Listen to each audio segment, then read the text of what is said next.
Now, let us ask ourselves one question. How do you profit more as a farmer by ensiling your hay?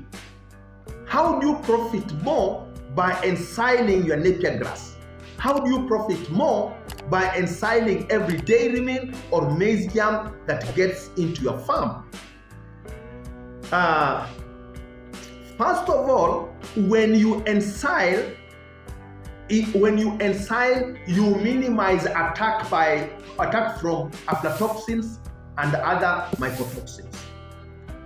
Silages create hostile environments for proliferation of aflatoxins and mycotoxins. The moment you have reduced or eliminated their numbers in the feed that you have fed to your animals, you reduce stresses that come with presence of a lot of mycotoxins and aflatoxins in the body of the animal. And that relaxes the animal and helps to reduce stress that encourages better performance of your animal, whether it is in milk production, in fertility, in growth, in feed utilization, or whatever other means that actually you expose your animals to. So it is very important to know that state of eliminating challenges that come with storage, when you eliminate them, you increase your profitability because you help create a conducive environment.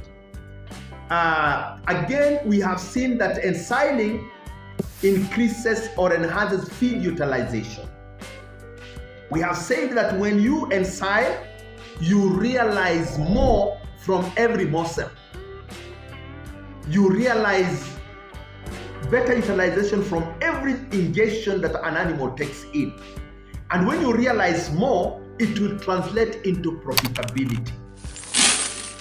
Any dairy farmer who is current must look for ways of enhancing feed utilization, making sure that he doesn't buy protein that will be found in the cow dung. He doesn't buy energy that will be found in the cow dung. He doesn't buy minerals and trace elements that will be found in the cow dung. You don't spend money on key nutrients and then they go and fertilize other things because they were not utilized by systems that were not efficient. When you minimize wastage, you increase profitability. When you enhance palatability, you increase profitability.